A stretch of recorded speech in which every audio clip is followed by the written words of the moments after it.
A, du dossier A, n'est-ce pas, qui doivent être projetés à l'écran, s'il vous plaît, à la technique. Voilà. Là, à l'écran, nous voyons le schéma, n'est-ce pas, de la naissance de l'homme, de ses migrations à travers le monde. Et nous avons quelques images également qui nous présentent un peu son évolution. Par la suite, nous allons voir l'Homo sapiens sapiens dont l'homme aboutit il y a pratiquement moins de 200 000 ans. Voilà notre plus vieux ancêtre, n'est-ce pas, tel qu'il a été refait. On peut voir là le schéma de la migration à travers le monde. Et là, on peut voir l'évolution de l'espèce humaine. Et voilà, à la fin, n'est-ce pas, ce qu'on appelle aujourd'hui les différentes races. Donc, je vous demanderai, après avoir présenté ça de manière très schématique et très sommaire, n'est-ce pas, où naît, n'est-ce pas, l'intelligence ou la science? Parce qu'effectivement, on a l'impression que la science serait née en dehors de l'Afrique. Alors, d'abord, l'homme est né en Afrique. Oui. C'est un fait maintenant attesté, ça ne se discute plus. Parce que sur le plan des fossiles, le plus vieux fossile est un crâne qui a été trouvé en Éthiopie, pas loin d'Addis Abeba, précisément, ça c'est Herto. Herto, c'est ce qui est passé là, l'Homo sapiens Siddhartha. Et en fait, au niveau de la biologie moléculaire, c'est 300 000 ans éventuellement. 300 000 ans de oui. Voilà, pour l'homme moderne, c'est ce qu'on appelle Homo sapiens sapiens. Voilà. Bon, maintenant, c'est pas seulement l'homme moderne, mais les espèces anciennes également sont africaines à la base. Depuis les australopithèques, et même, j'inclus là-dedans Toumaï, qui est le plus ancien crâne trouvé, c'est au Tchad. Il est daté de 7 millions d'années. Abel, nous avons maintenant à l'Afrique de l'Est, ça c'est les deux qui sont trouvés hors d'Afrique de l'Est, au Tchad. En Afrique de l'Est, maintenant on a Ardipithecus, tous les australopithèques, depuis l'Éthiopie jusqu'à l'Afrique du Sud.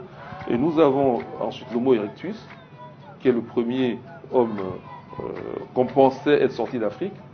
Avant lui, nous avons l'Homo habilis, et là nous sommes pratiquement à 2 800 000 ans. Oui. Voilà. Et en fait, maintenant nous savons que Homo habilis était sorti d'Afrique avant Homo erectus. Voilà. Ce qui rend cohérent les faits. Même ces espèces-là, lorsqu'on les trouve hors d'Afrique, je pense à Homo habilis et Homo erectus, les plus anciens se trouvent en Afrique. C'est-à-dire qu'ils sont sortis d'Afrique. D'accord. Voilà.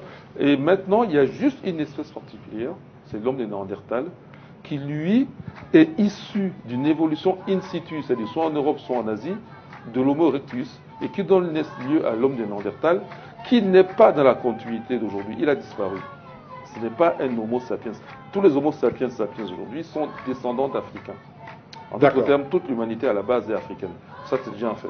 Mais dites-nous, quand on dit sapiens, sapiens, à quoi ça renvoie effectivement? Est-ce que ça renvoie, est-ce que je voudrais souhaiter que vous nous dites à quoi ça renvoie d'un point de vue, j'allais dire, je ne vais pas dire de la grammaire, mais d'un point de vue de l'étymologie?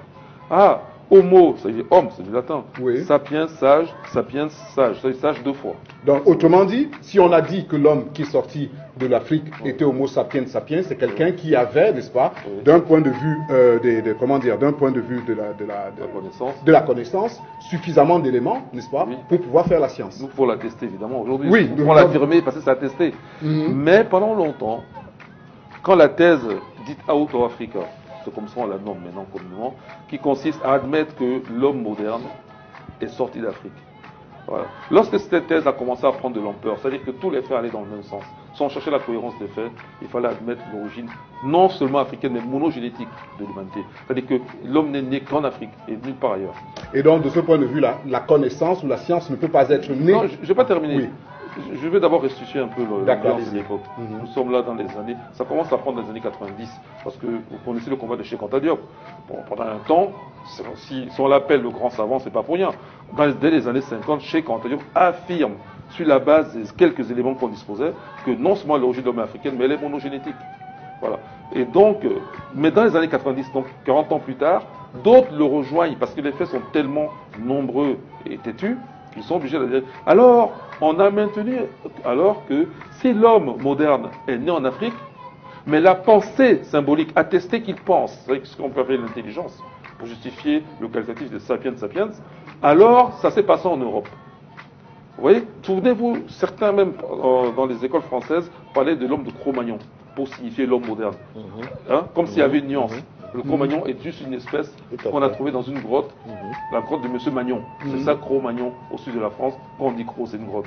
Donc, or, il s'est passé quelque chose au début du XXIe siècle, autour des années 2000.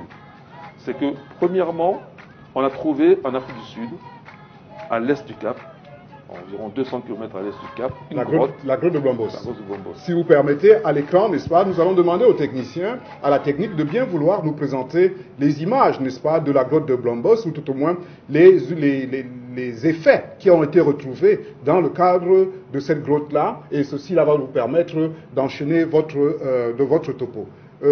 S'il vous plaît, voilà comment dire, les artefacts, comme ça qu'on les appelle, n'est-ce pas, des instruments qui ont été retrouvés dans la grotte de Blombos. Je ne sais pas, vous pouvez commenter au fur et à mesure là-dessus. On voit des motifs géométriques. Hein. C'est un objet en ocre rouge. Il n'est pas très grand. Ça se tient entre deux doigts rapprochés. Et il y en a deux. Ça, c'est le plus accompli. Et qu'est-ce qu'on voit là? On voit des triangles semblables, on voit des lignes parallèles. En fait, on peut en faire toute industrie étendue, mais ça veut dire que l'homme maîtrise la pensée symbolique, les symboles. D'accord. Donc ce qui est représenté là, c'est la pensée symbolique, dont la preuve de l'intelligence. Et là, nous sommes il y a combien d'années aujourd'hui? 75 000 ans. En moins 75 000 ans. Oui, il y a 75 000 ans. Donc moins 73 000. Moins 73 000 ans. On dit 75 000 ans. Il y a 75 000 ans. D'accord. Et maintenant, on a trouvé également des colliers. Oui. Hein, percés de trous. Et c'est des artefacts. C'est-à-dire qu'on est sûr que c'est fait de main d'homme. Oui. Ce pas des trous naturels. Et on peut voir l'usure et voir que peut-être qu'il y avait une ficelle pour faire un collier, mais la ficelle ne s'est pas conservée. Oui. Mais il y a plus ancien que la grotte de Blombos. Oui. Là, c'est 75 000 ans. À 75 000 ans, on ne peut plus comparer l'attestation de la pensée symbolique en Afrique avec ce qu'on trouve dans les grottes, des peintures rupestres en Europe, par exemple la grotte de Lascaux ou même de Chauvet. Hein, je signale que même jusque-là, il y avait des grottes de même âge, bien datées en Afrique, en Namibie par exemple. La grotte d'Apollo 11 est datée de 28 000 ans, plus ou moins 1500 ans. Donc ça c'est l'incertitude. Donc ça se compare aux chiffres avancés pour la grotte de Chauvet, qui par contre elle est mal datée. Ce sont des datations contestées, il faut le savoir. La grotte de Chauvet, en France, on avance 30 000 ans environ, mais en fait, la datation est contestée. D'accord. Il faut le savoir. Ceci dit, il y a une autre grotte encore plus ancienne, où la pensée symbolique se manifeste à travers des colliers percés de trous, comme je l'ai dit tout à l'heure. C'est la grotte de Pinnacle Point. Elle est 100 km un peu plus à l'est encore. D'accord. Voilà, Pinnacle Point, là c'est 160 000 ans. 170 000 ans. Donc, disons que moins 170 000 ans, il y avait déjà une pensée symbolique. Et la pensée symbolique, n'est-ce pas, est la preuve d'une certaine rationalisation, une capacité de rationaliser l'esprit, ou la pensée qu'on a. D'accord. Et là, ça va nous permettre d'avancer un peu en demandant à la technique, une fois de plus, on va les solliciter suffisamment ce matin, aujourd'hui, cet après-midi, n'est-ce pas, de nous parler cette fois-ci de l'os d'Ishango. Et ça, l'os d'Ishango, que nous enseigne ce bâton, on l'appelle l'os d'Ishango, mais que nous enseigne ce bâton, pouvez-vous aller, n'est-ce pas, tout à l'heure, vous allez nous faire une démonstration au tableau, mais avant, nous demanderons une fois à la technique, n'est-ce pas, de nous présenter l'os, tout au moins les images, n'est-ce pas, qui sont relatives à Ishango, et bien entendu, par la suite, nous vous demanderons d'aller au tableau pour nous parler un peu de des différentes, de ce qu'on y trouve, ou tout au moins ce qu'on peut comprendre de ces objets-là. Là, nous voyons bien ces os-là, qui ont été retrouvés en 1950 et par un Belge qui à Ishango, notamment en RDC, en République démocratique du Congo, et qui sont aujourd'hui exposés en Belgique, n'est-ce pas, dans le cadre des expositions en Belgique. Donc, je vous demanderai, s'il vous plaît, là on a vu un certain nombre de stries sur ces os-là. Nous allons vous demander à quoi est-ce que ça renvoie, parce que très souvent, les gens nous disent que c'est une calculette, une machine à calculer, n'est-ce pas, de cette période-là, donc de moins 35 000 ans à peu près. Donc, je vous demanderai d'aller au tableau et de bien vouloir, n'est-ce pas, nous expliquer à quoi renvoient ces différents traits. Oui, en effet, bon, des traits ou des encoches. Oui, les encoches, je ne suis pas un spécialiste. C'est pour dire la même chose. Hein. D'accord. Et il y a un os intermédiaire. En fait, l'histoire des mathématiques, c'est une histoire sud-nord. Oui. Mais qui se déroule totalement à l'est de l'Afrique. D'accord. Depuis Blombos au sud. Oui, oui. Depuis Blombos au sud, en passant par la frontière entre Swaziland et l'Afrique du Sud, il y a une grotte là aussi qu'on appelle Border Cave, la grotte de la frontière. Oui. Et là, on a trouvé aussi un ossement, Oui. c'est l'os de l'Obombo, L'os de l'Obombo. qui lui atteste que l'homme sait compter. Donc il fait déjà des encoches. D'accord. 29 encoches régulières. Et là, il s'est déjà compté à peu près à quelle période? On voit, il y a 37 000 ans. 37 000 ans. Donc, on faisait déjà les mathématiques Voilà. en moins de 37 000 Voilà. ans. Donc, là, on est passé du sud, Oui. l'Afrique du Sud. On est maintenant à la frontière avec le Swaziland, Oui. 37 000 ans. D'accord. C'est-à-dire environ, on va dire, 35 000 ans plus tard. Oui. Et nous, 27 000 ans plus tard. Plutôt. Et on continue à monter. Oui. Et nous allons maintenant arriver à 15 km au nord de l'équateur. Oui. Et nous sommes toujours en Afrique de l'Est, Oui. là, à la frontière vers l'Ouganda, mais en Oui. RDC. Oui. Donc il y a une rivière qui traverse un village qu'on appelle aujourd'hui Shango, la rivière Semniki. Et là, il y avait un dépotoir de pointes de harpon. Mhm. Et ce sont les points de harpon les plus anciens, si on parle de harpon simple barbelure. D'accord. Si on parle de harpon double barbelure, ils sont en os. Oui. Les plus anciens sont toujours au Congo, à une dizaine de Les kilomètres de harpons, là. ça veut dire que ce sont ces instruments qui pour sont prendre le fabriqués pour pêcher le poisson. C'est ça. D'accord. Alors Ok. les plus anciens sont à Katanda, 90 000 ans. D'accord. Bon.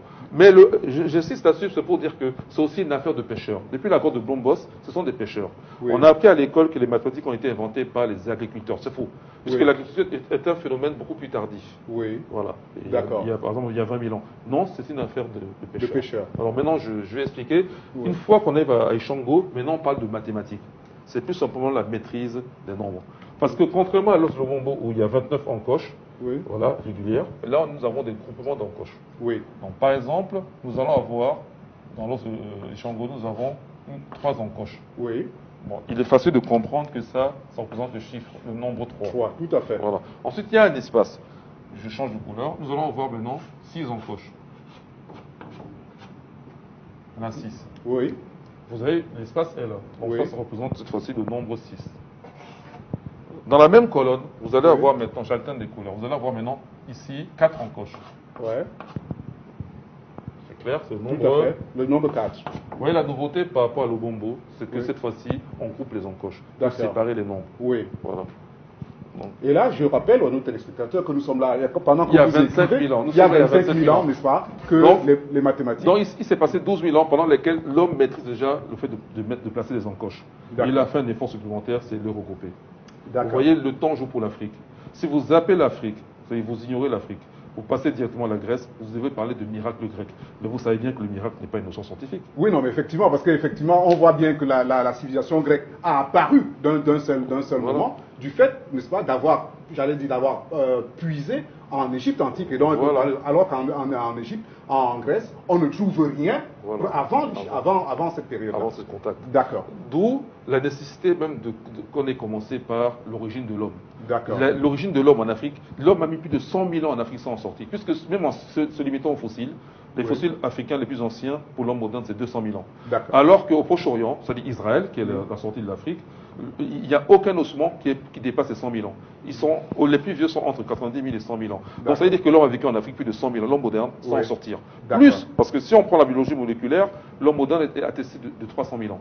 D'accord. Donc l'homme a vécu en Afrique au moins 100 000 ans sans qu'il en sorte. Que faisait-il pendant ces 100 000 ans? Eh bien, son cerveau s'habituait à certaines choses. Donc le temps joue pour l'Afrique pour permettre des évolutions, même à petits bonds, in situ, sans qu'il y ait besoin d'un apport extérieur. D'accord. Donc si on continue ici, maintenant nous avons ici 8 encoches. Je dessine vraiment ce qui existe, hein, je n'invente pas. Oui, non, mais ça, Voilà. il faut dire que ça se passe, on le voit sur l'image Voilà, l'image qui est présentée. Ça fait 8. N'est-ce pas, pour, Voilà. Ensuite, nous allons avoir ici, cette fois-ci, 10 encoches. D'accord, C'est le nombre 10. d'accord, 5 encoches. Ça, c'est le nombre 5. oui, À nouveau, 5 encoches. Vous voyez les espacements? oui, Ça, c'est le nombre 5. Et enfin, finalement, ici, d'accord. 7 encoches. Vous voyez, je fais des encoches. Tout à fait. Mhm. Alors, il faut se dire que l'os du Shango, qui a été trouvé en 1950, comme tu l'as si bien dit, c'est 10 cm. C'est un objet qui fait de la base au sommet 10 cm. 10 cm. Et il y a dedans un morceau de quartz qui a été enchâssé. Lui, il fait exactement une lame de quartz, 1 mm. C'est une lame. On a Donc, fait dans des cet tests. os-là, on Il y a est une lame venu enchasser. Enchâsser une lame D'accord. de quartz. Mhm. Et on a fait des tests. On prend cet os, entre guillemets, et on peut refaire des encoches sur un autre objet. D'accord. La lame est bien fixée. En même temps, ça C'est comme servait un le stylo. crayon, ça servait Oui, le stylo absolument. pour pouvoir écrire. Absolument. D'accord. Voilà, maintenant, lorsqu'on dit os Ishangu, ce n'est pas prouvé que c'est un os. On pense que c'est un os parce qu'on connaît l'os Lubombo qui est un péroné de babouin d'exactement 7,7 cm de longueur. Là, c'est minéralisé. Parce qu'entre-temps, il y a le mont Katwe qui est en Ouganda qui avait explosé et ces cendres sont déversées dans la région. Donc, si c'était des os, ils ont été minéralisés. Quand on prend l'objet en main, ce que j'ai fait, donc je parle de choses que j'ai vues, je connais, pas seulement à travers un miroir, j'ai touché, enfin une vitre, et on a l'impression que c'est. On pense pas que c'est un os. D'ailleurs, c'est même noirci. D'accord. On a l'impression de tenir un objet, un artefact fabriqué par l'homme. D'accord. Alors, ok, alors donc, ça c'est la première colonne. C'est-à-dire que ça se présente comme ça. Vous avez une première face de l'os. Il y a une colonne, c'est celle que je viens de faire ici. Oui. Et vous avez donc maintenant ici combien de nombres? Il y a 8 nombres ici. Oui. Derrière, ça c'est la face avant si vous voulez. La face arrière. Sur le côté, ou la face l'autre côté. Oui, il y a l'avant. La face opposée. Oui. Donc arrière. Il y a l'arrière. Voilà. Là, vous avez 2 colonnes. Oui. À gauche Et à droite. Oui. Le découvreur qui est Jean de Hansan de Brocourt, il a appelé la face avant milieu. Et une des 2 colonnes ici, droite, et l'autre gauche. Oui. Donc gauche. Pour bien nous situer, n'est-ce pas? Pour bien situer et expliquer les différentes encoches. Donc vous voyez déjà, il y a un équilibre entre les 8 nombres sur une face et les 2 fois 4 nombres de l'autre qui font aussi 8. Ce sont les mesures d'un triangle isocèle. Vous avez donc sur une première colonne 4 nombres et l'autre côté aussi, la colonne de gauche 4 nombres, la colonne de droite 4 nombres. Je vais les reproduire ici. Tout à fait. Alors, donc ici, cette fois-ci. Je vous demanderai d'accélérer. Oui, donc je ne fais plus les encoches, j'écris directement les nombres. Vous écrivez directement les nombres. Donc là, vous avez ici, c'est une des colonnes sur l'autre face, vous avez ici le nombre 11, 21, 19, et là vous avez 9. D'accord. Et vous avez sur la dernière colonne. Oui, la dernière colonne. Ça, gauche et droite. D'accord. Gauche. Ça, c'est le milieu, disons, c'est droite. Vous avez ici encore 11. Vous avez 13. Oui. Vous avez 17. Et vous avez ici 19. D'accord. Ce qui est remarquable, c'est que dans cette colonne ici, oui, ce sont les nombres premiers, dans l'ordre. Les nombres premiers compris entre 10 et 20. Ils sont dans l'ordre. 11, 13, 17 et 19. Oui. Ok? D'accord. Ça a étonné parce que la croyance était de dire que les nombres premiers sont une invention de Grecs. Or, nous sommes ici à 25 000 ans. La civilisation grecque n'existe pas. Donc, quel est ce mystère? Encore une fois, une preuve, n'est-ce pas, que la Grèce n'a rien inventé. Absolument. D'accord. Voilà. On peut expliquer d'où ça vient, mais comme on n'a pas beaucoup de temps. Alors, nous allons d'abord montrer qu'il y a des propriétés mathématiques. D'abord, commençons par celle reconnue par Jean de Lancelin. Oui. Parce qu'il a travaillé avec un mathématicien belge qui s'appelle Rocheben. Et ils ont d'abord reconnu les duplications entre 2 nombres successifs. 3 fois 2 égale 6. Oui, 3 fois 2, 6. Dupliquer, c'est multiplier par 2, ou alors ajouter ce nombre à lui-même. Oui. Nous avons encore une autre duplication ici. Oui. 4 fois 2, 8. Tout à fait. Il n'y en a pas d'autres. Ouais. Bon, les duplications, c'est un phénomène... Il faut savoir que la rivière Semdiki se reverse sur le lac Édouard, qui est une des sources les plus méridionales du Nil. Le Nil part aussi du lac Édouard, qu'on appelle aujourd'hui authentique en fait. Édouard, c'est un nom colonial. Et donc le Nil finit en Égypte. Or, les duplications jouent un rôle important dans les mathématiques égyptiennes, en particulier la multiplication et la division égyptienne. On fait des duplications, mais ce sera un autre sujet, une autre fois. Alors, donc, voilà la duplication, ok? Alors, on regarde, ça c'était quelque chose de connu déjà de Jean de Lancelin. Alors, autre chose que a découvert Jean de Lancelin, c'est que si on prend la colonne de gauche, là, ici, 11, c'est 10 plus 1. Oui. 21, c'est 2 fois 10 plus 1.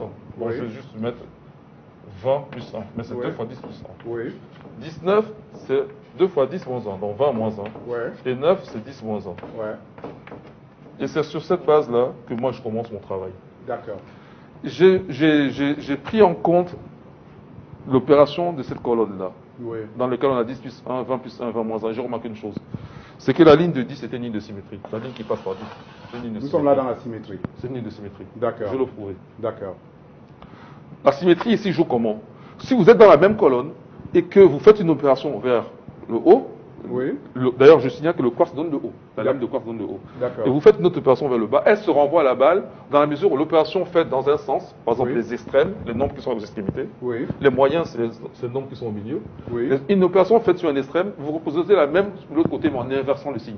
C'est pour cela quand vous avez ici 10 plus 1, l'autre là c'est l'extrême de haut, l'extrême de bas ici c'est 10 moins 1. D'accord. Le moyen ici, si vous faites 20 plus 1, Le moyen en bas de la ligne de 10, qui est une isométrie, c'est 20 moins 1, c'est 19. Mais dites-moi un peu, ce sont des pêcheurs. À quoi ça leur sert, n'est-ce pas, de faire ça à cette époque-là?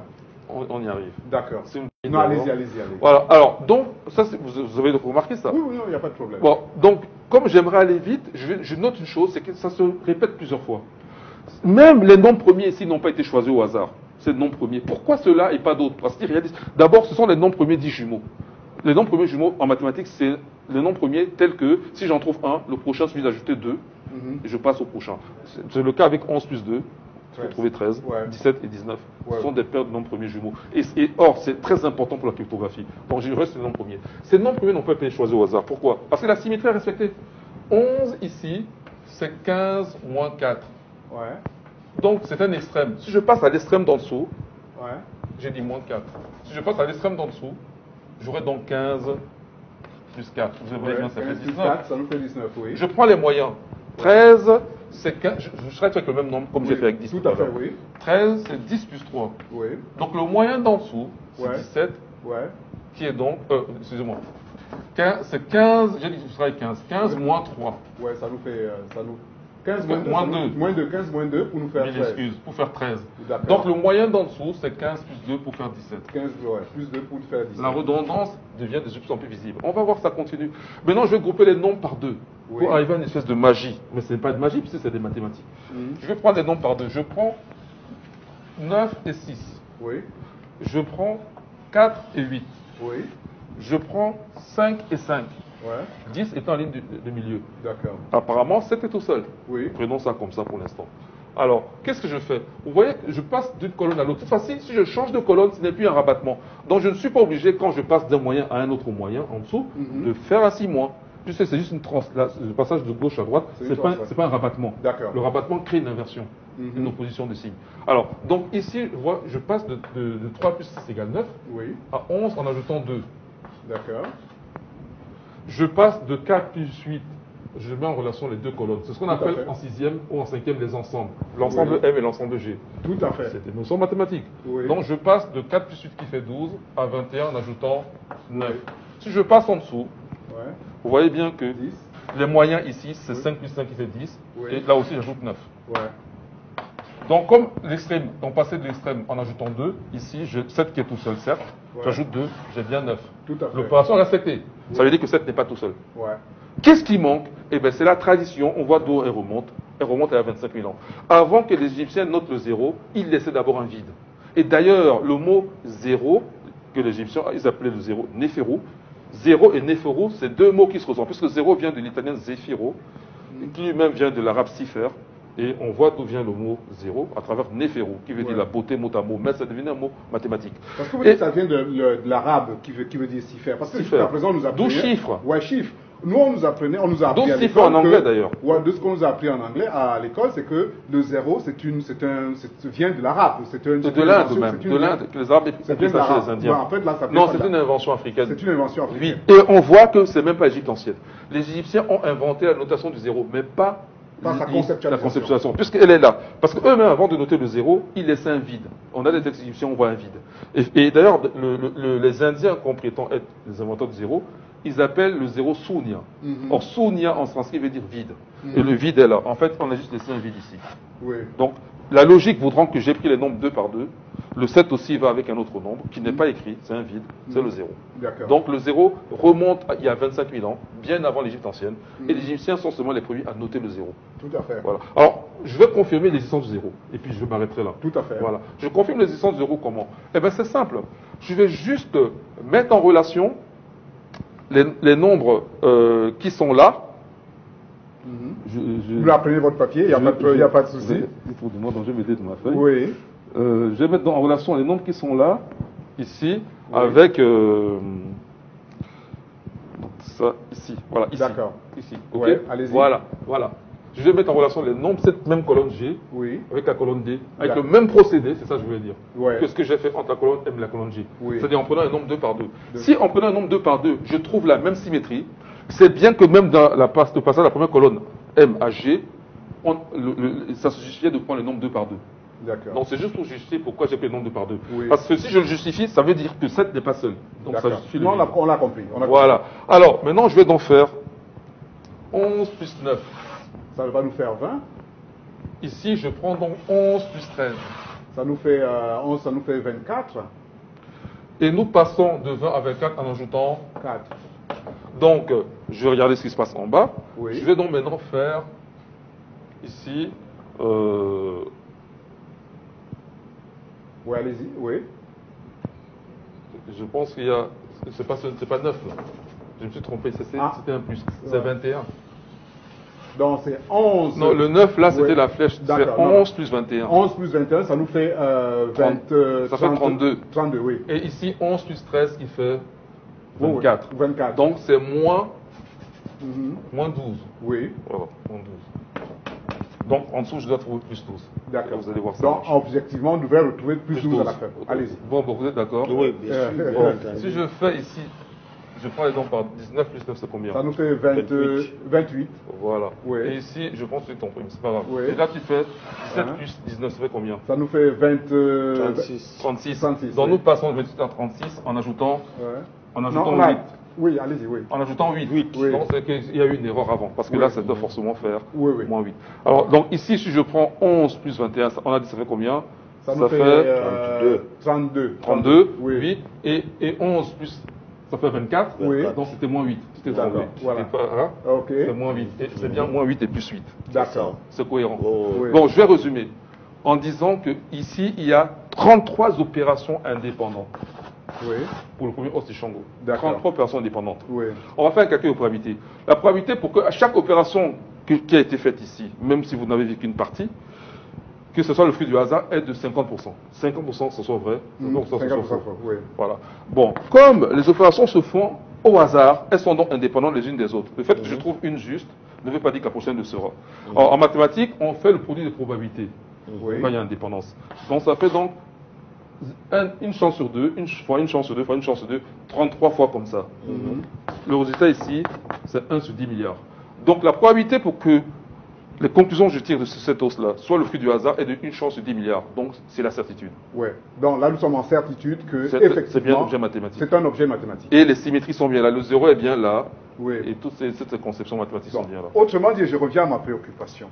Pourquoi est-ce que ces hommes, ces pêcheurs-là, il y a 35 000 ans, pouvaient, n'est-ce pas, vous sentez la nécessité de pouvoir compter, n'est-ce pas? Qu'est-ce qui les obligeait à pouvoir compter?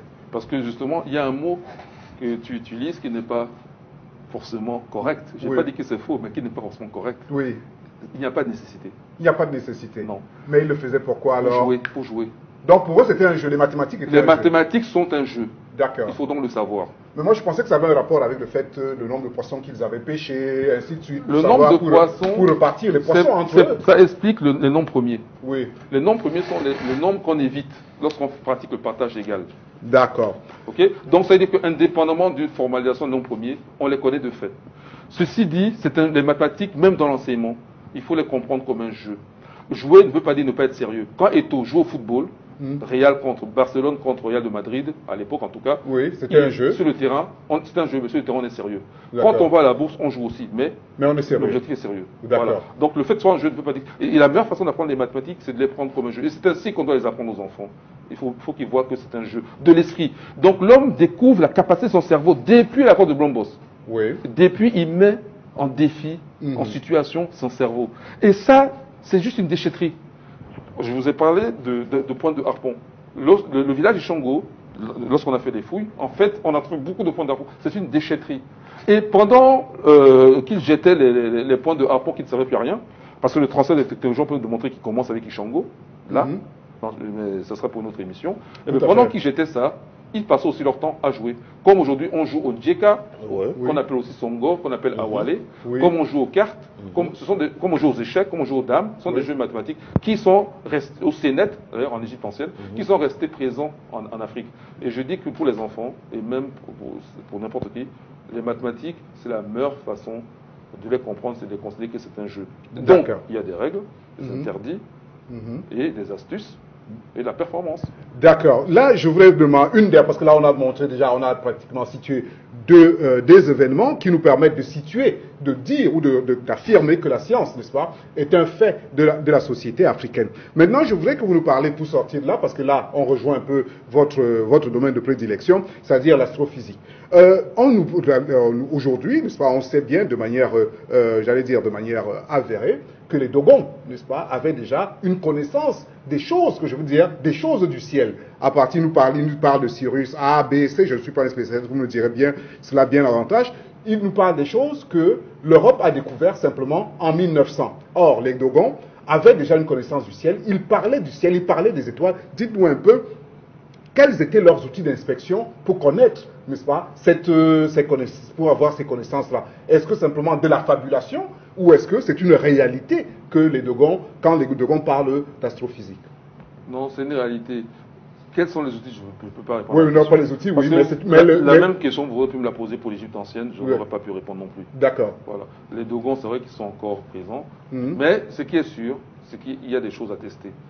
Si vous allez à Sanga, il y a un site astronomique qu'on appelle Poliokomo. Oui. Vous avez une grotte. Oui. Mais agencée par l'homme. Ce n'est pas une grotte totalement naturelle. Oui.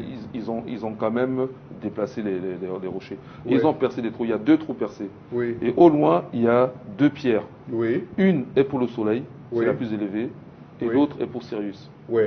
Et donc, c'est à partir de là qu'ils observent le ciel. Voilà Sirius, là. Ouais. Voilà. Ils observaient le lever héliaque. Oui. De l'étoile Sirius, celle qu'on appelle A ici, la plus brillante. Oui. Voilà. Et ça, les mesures ont été faites. J'ai un collègue, il s'appelle Jean-Marc Bonnet-Bidot, il est astrophysicien aussi, en France. Et il a fait des mesures, il a été sur place, il a fait des mesures. Il a même écrit un article. Il y a même eu une mission sur CNRS, le CNRS, c'est le commissariat en France, oui, le CNRS. le Centre national de la recherche scientifique. En France également, qui ont fait un déplacement. Ils ont financé cela, voilà. Oui. Et ils ont sorti un film qui est visible sur YouTube, par exemple. C'est Sirius, l'étoile Dogon. La conclusion est sans appel. Et Jean-Marc Bonnet-Bidot a même écrit un article dans la revue Ankh. Oui. Il y a bien une astronomie Dogon. Puisque la façon dont le récit est rapporté par Marcel Griot peut être vérifié sur place. D'accord. C'est-à-dire que au début de l'année, au début du mois de juillet, pas début de l'année commençait en juillet au fait, mais bon, étant comme nous aujourd'hui, on dit au mois de juillet, voilà, à un moment donné, Sirius, qui n'était plus visible dans le ciel la nuit, réapparaît au jour. C'est pour ça qu'on dit le lever héliaque. Héliaque avec le soleil. Levé, c'est le jour. Et de Sirius, donc. On s'intéresse à l'étoile Sirius. Pourquoi Sirius n'est plus visible? C'est pas que Sirius a disparu. En fait, les étoiles sont là. Même dans la matinée, la journée, les étoiles sont là. Mais comme la lumière du soleil éblouit tout le ciel, et que leur lumière à elle est beaucoup plus faible que celle du soleil, ok, qui est notre étoile proche, voilà, et ben on ne voit pas les étoiles la journée. Mais elles sont présentes.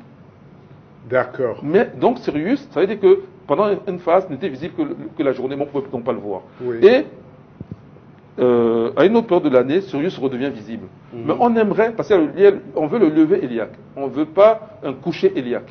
On aimerait voir Sirius au moment où le soleil se lève aussi. Ça ne peut pas durer longtemps. Et on veut le voir la première fois où ça se fait.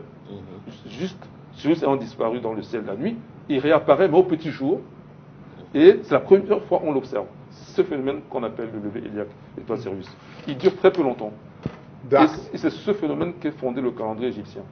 Que nous avons hérité aujourd'hui. D'accord. Ben, là, ça nous permet d'avancer, n'est-ce pas? Parce que nous avez donné là des éléments pour situer, pour dire que la science n'est pas un fait extérieur à l'Afrique, mais la science est endogène. C'est quelque chose qui est pratiqué par nos ancêtres depuis longtemps. Donc, l'enjeu étant que les jeunes Africains n'aient plus de complexe, n'est-ce pas? Ou de parler de la science occidentale, alors que nous en sommes capables. Je voudrais me retourner. Oui, allez-y. Non seulement nous en sommes capables, mais nous en sommes les initiateurs. Nos ancêtres en sont les initiateurs. La remarque. Et pendant un temps, c'était les ancêtres de tout le monde. Parce que pendant un temps, il n'y a d'homme qu'en Afrique. Ça aussi, il faut le savoir. Et non seulement il y a d'homme qu'en Afrique, mais quand cet homme crée ses mathématiques, jusqu'à Ishango, l'homme blanc n'existe pas, même en Europe. Le prototype de l'homme blanc n'existe pas. Il y a 25 000 ans, même en Europe, ce sont des populations mélanodermes, noires, qui sont aussi bien en Europe qu'en Asie. Pendant un temps, au moment où les mathématiques, je ne dis pas la numération, au moment où seulement le fait d'écrire des nombres, non, au moment où les mathématiques sont inventées, il y a 25 000 ans, Ishango, l'homme blanc, l'homme asiatique, le prototype qu'on connaît aujourd'hui, jaune pour ceux qui veulent, parce qu'on parle n'existe pas. Parce qu'effectivement, on parle de l'apparition de l'homme jaune, n'est-ce pas, aux alentours de moins 15 000 ans. Il n'existe pas il y a 25 000 ans. Oui. Même en Europe, en Asie, il n'y a que des hommes de couleur noire. D'accord. Donc, Maintenant, je voulais aussi insister là-dessus. d'accord, nous allons continuer. Là, je vais me retourner vers Mbok Basson.